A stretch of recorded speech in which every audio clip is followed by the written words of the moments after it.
Yang kami hormati Bapak Iwanuddin Iskandar, PJ Bupati Kabupaten Banyumas. Terima kasih Pak atas penyambutannya yang luar biasa.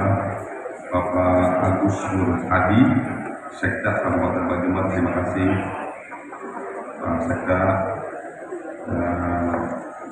Kita hormati juga Ibu Novita Wilayati, anggota Komisi 5 DPR RI dari fraksi Partai Gerindra. Sahabat saya nih Pak. Yang saya hormati Bapak Subagio, Ketua DPRD Kabupaten Banyumas, tadi izin ada kegiatan. Yang saya hormati Rektor Army Ida Bagus Adi Purnama, Andim 0701 Banyumas. Terima kasih Pak Andim. Yang hormati Bapak Joko Sutarno, Kasub Kerma Polis Pak ya? Kasub Kerma Polis dari Polres. Akan hormati Bapak Enggar Dian Rumuli, Jaksa Fungsional Kejaksaan Negeri Purwokerto.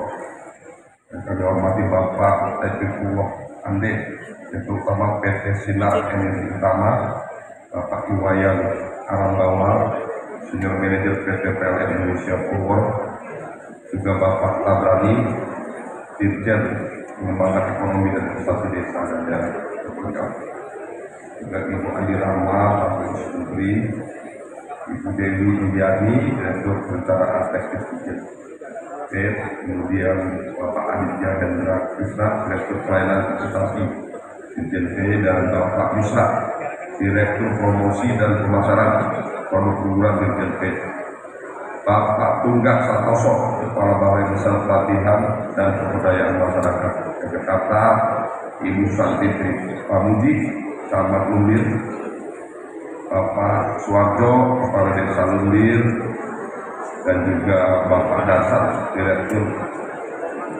Desa Berkah Mandiri Lumbir. Dan Bapak Ibu semua hadirin yang berbahagia, Assalamualaikum warahmatullahi wabarakatuh. Senantiasa kita memanjatkan puji dan syukur kehadirat Allah Subhanahu wa Ta'ala atas rahmat dan hidayahnya. Pada sore hari ini kita dapat berkumpul bersilaturahmi dalam rangkaian kegiatan launching kerjasama pengembangan ekosistem industri biomasa dalam mendukung swasembada energi dan swasembada pangan di Desa Lumbir. Salawat serta salam senantiasa tercurah kepada junjungan kita Nabi besar Muhammad Sallallahu Alaihi Wasallam. Bapak Ibu berbagi, hadirin yang berbahagia, saat ini kita berada di era perubahan besar dalam geopolitik dan ekonomi global. Dunia tengah menghadapi tantangan besar terkait energi. Peperangan yang terjadi di Timur Tengah sebagai pusat utama sumber daya bumi telah memperlihatkan betapa krusialnya energi dalam dinamika global. Ketergantungan dunia terhadap minyak bumi telah memicu ketegangan politik, konflik berskala besar, dan bahkan peperangan demi mengamankan pasokan energi. Namun kita semua menyadari bahwa cadangan minyak bumi di dunia semakin menipis dan diperkirakan akan habis pada tahun 2050. Ketika hal terjadi, pusat kekuatan energi global akan mengalami pergeseran besar. Negara-negara yang berada di garis ekuator dengan iklim tropis yang mendukung pertumbuhan tanaman energi akan menjadi pusat perhatian dunia. Biomasa yang berasal dari sumber daya hayati seperti tanaman cepat tumbuh akan menjadi komoditas strategi pengganti bahan bakar fosil. Indonesia sebagai negara yang tetap di garis ekuator memiliki kekayaan alam yang melimpah, memiliki peluang besar untuk menjadi pemimpin dalam pengembangan energi berbasis biomasa. Hari ini kita memulai langkah penting dalam mengambil peluang tersebut. Saya menyambut dengan penuh antusias dan kebanggaan atas terselenggaranya kegiatan ini sebagai langkah nyata dalam membangun kemandirian energi dan pangan bagi kita sebagai sebuah bangsa yang dimulai dari desa. Melalui kerjasama ini kita akan membangun ekosistem industri biomasa yang terintegrasi dan berkelanjutan, yang dapat memberikan manfaat bagi bagi masyarakat dan bagi bangsa Indonesia. Biomasa sebagai salah satu sumber energi baru dan terbarukan memiliki potensi besar dalam mendukung ketahanan energi nasional sekaligus membuka peluang bagi sektor pertanian, industri berbasis desa untuk berkembang lebih maju. Program ini merupakan bentuk komitmen pemerintah Indonesia untuk mengembangkan energi baru terbarukan. Kebutuhan PLTU akan pasokan biomasa sangatlah tinggi. Pada tahun 2024, target kebutuhan biomasa mencapai 2,83 juta ton. Namun, realisasinya per akhir Oktober 2024 hanya mencapai 1,49 juta ton atau 60% dari target. Sedangkan untuk tahun 2025, kebutuhan biomasa secara nasional oleh PLTU semakin meningkat, yaitu menjadi 10,2 juta ton, hampir 4 kali lipat kenaikan dari tahun sebelumnya. Bahagia hal ini merupakan peluang strategi yang harus diambil oleh badan usaha milik desa, mengingat adanya potensi sumber bahan baku biomasa berada di desa. BUMDes dapat berperan sebagai mitra pemasok biomasa maupun pengolah raw material biomasa. Industri biomasa tidak hanya bertujuan untuk menghasilkan energi terbarukan, tetapi juga mendorong terciptanya rantai pasok baru yang dapat menyerap tenaga kerja lokal, meningkatkan nilai tambah produk pertanian, dan memperkuat ketahanan pangan di tingkat lokal maupun nasional. Dengan kerjasama ini, kita berupaya menghadirkan solusi holistik yang berdampak dan panjang bagi berbagai aspek kehidupan masyarakat.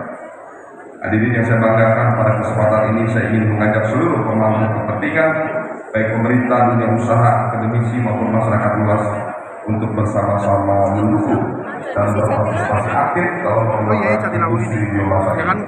Kolaborasi yang erat dengan berbagai pihak sangat diperlukan agar program ini dapat berjalan optimal dan memberikan dampak maksimal bagi masyarakat luas. Bapak Ibu yang berbahagia,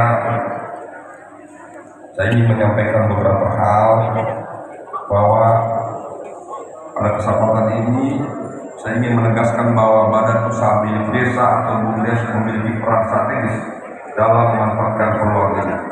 BUMDes berkah mandiri harus dapat berperan aktif dalam pengelolaan produksi biomasa, distribusi hasil produksi, hingga pemerasan produk energi dan pangan.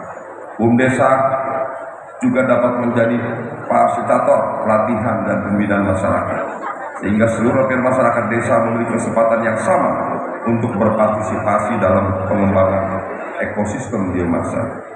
Saya ingin mengucapkan terima kasih dan apresiasi kepada seluruh pihak yang telah mendukung terselenggaranya acara ini. Terima kasih khusus disampaikan kepada PT Sinar Energi Utama yang telah menjadi mitra strategis dalam pengembangan ekosistem biomasa. Dapat terima kasih disampaikan kepada PJ Bupati dan jajaran pemerintah daerah, kepala desa, camat dan perangkatnya, Direktur BUMDesa, berkah mandiri serta semua pihak yang telah membantu bekerja keras dan mewujudkan program ini. Juga kepada Ibu Novita, anggota DPR RI Komisi 5, Dapil Banyumas, Cilacap yang selama ini aktif memberikan bantuan dan dukungan bagi masyarakat desa. Bapak Ibu yang berbahagia, Indonesia ini memiliki 75.265 desa, 202 juta jiwa penduduk Indonesia berKTP desa.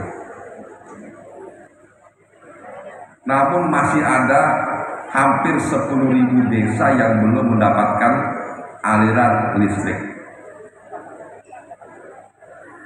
Tidak kurang dari 23.000 yang belum mendapatkan sinyal atau internet. Inilah tantangan kita ke depan. Untuk itu semua pihak harus bersama-sama membangun desa. Cita ke-6 Bapak Presiden Haji Prabowo Subianto adalah membangun dari desa dari bawah untuk pemerataan ekonomi dan pemberantasan kemiskinan. Jadi desa jelas disebutkan dalam cita Bapak Presiden. Untuk itu kita bersyukur sebagai masyarakat desa menjadi perhatian Bapak Presiden. Untuk mensyukuri itu kita perlu bersama-sama bekerja keras, memastikan semua program-program desa dapat terlaksana dengan baik.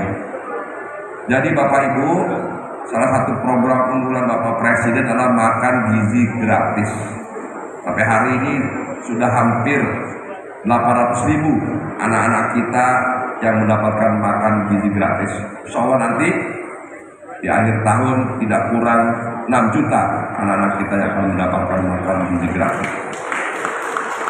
Dan desa memiliki peran penting untuk menjadi bagian daripada program tersebut, yaitu kita minta semua desa-desa agar terlibat aktif memasok, menyuplai, memberikan bahan baku daripada program makan gizi gratis. Ada 12 program rencana aksi dalam rangka percepatan pembangunan desa dan daerah tertinggal.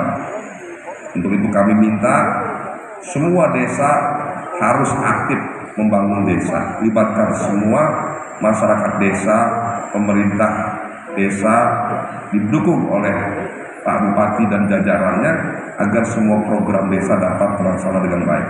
Tidak ada pilihan. Saya ingin menyampaikan berdasarkan data di Korea tidak kurang dari 83% masyarakat desa berpindah ke kota.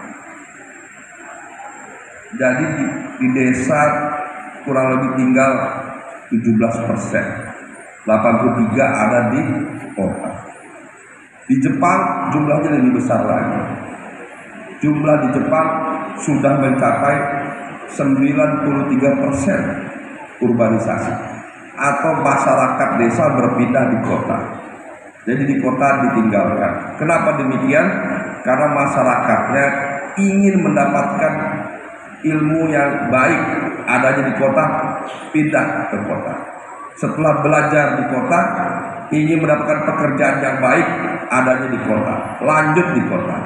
Karena lama tinggal di kota, belajar dan bekerja, maka mendapatkan jodoh dan menikah di kota, kemudian punya anak di kota.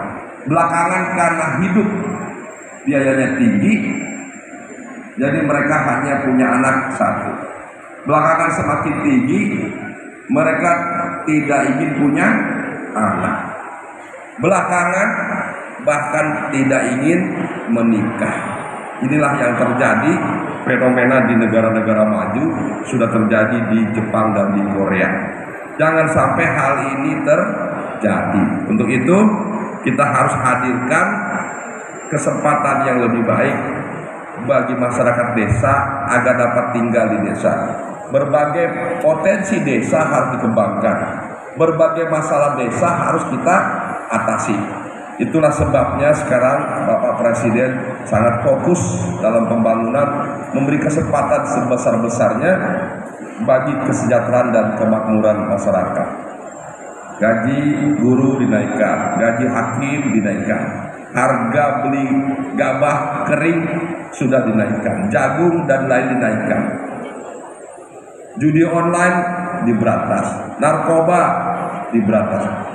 Dan banyak sekali program-program pro rakyat yang sudah dicanangkan dalam 100 hari kepemimpinan Bapak Prabowo. Untuk itu kita seluruh masyarakat desa harus terus bergegas, lebih giat lagi, lebih sungguh-sungguh lagi untuk membangun desa kita.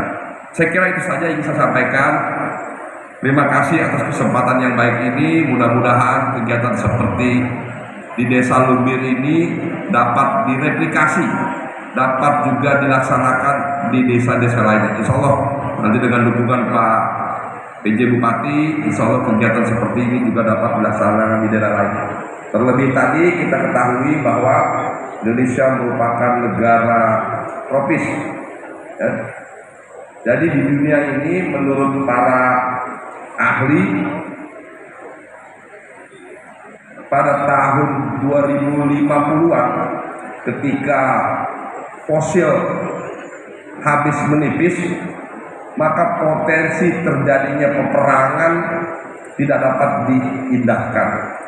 Kenapa demikian? Karena sekarang orang berperang di Timur Tengah karena memperebutkan minyak. Nanti tahun 2050 yang diperebutkan tidak ada lagi, maka perang dengan sendirinya akan berhenti. Dan perang berpindah ke negara-negara belahan bumi, belahan selatan, yaitu negara yang memiliki tanah yang luas, tanah yang subur. Maka di situ ada potensi tanaman-tanaman yang dapat dikembangkan menjadi biofuel. Nah, inilah sebabnya maka kita juga harus mempersiapkan diri berbagai potensi perang yang mungkin. Itulah sebabnya Bapak Prabowo terus meningkatkan pertahanan dan keamanan negara kesatuan Republik Indonesia. Karena potensi perang tidak dapat diabaikan. Itu akan terjadi dengan sendirinya karena adanya kebutuhan. Nah, Indonesia termasuk negara yang luas, tanahnya subur, dan termasuk negara tropis. Nah, nanti akan, jadi kita harus siap menjaga kedaulatan, menjaga pertanian kita, perkebunan dan kehutanan kita. Dan tentu semua ini ada di desa. Mari kita jaga desa bersama untuk kedaulatan bangsa, untuk meningkatkan suasembada pangan dan suasembada energi. Saya kira itu saja dan saya terima kasih. Mohon maaf, ini agak lama. Saya tadi jalannya 5 jam setengah. Nah, ini terakhir udah dibikinin pantun. Mana pantun ini? Nah, ini pantun ini. Jalan-jalan ke Kabupaten Banyumas. Cakap. Jangan lupa beli mendoan. Cakap. Mari bersama bangun ekosistem biomasa. Cakap. Wujudkan swasembada energi dan swasembada pangan. Cakap. Sekian yang dapat disampaikan. Semoga Allah Subhanahu wa Ta'ala senantiasa meridhoi dan memudahkan langkah kita dalam membangun negeri yang lebih mandiri dan Yang sambutan dari Insinyur Haji Ahmad Riza Patria MPA, Wakil Menteri Desa dan Pembangunan Daerah Tertinggal dari bawah untuk pemerataan ekonomi dan pemberantasan kemiskinan. Demikian, wassalamualaikum warahmatullahi wabarakatuh. Waalaikumsalam warahmatullahi wabarakatuh. Terima kasih Bapak atas sambutan dan arahannya. Selanjutnya berkenan untuk foto bersama kepada para tamu undangan. Dimohon untuk berdiri. Kepada juru foto kami persilakan untuk dapat mengambil gambar dari atas panggung.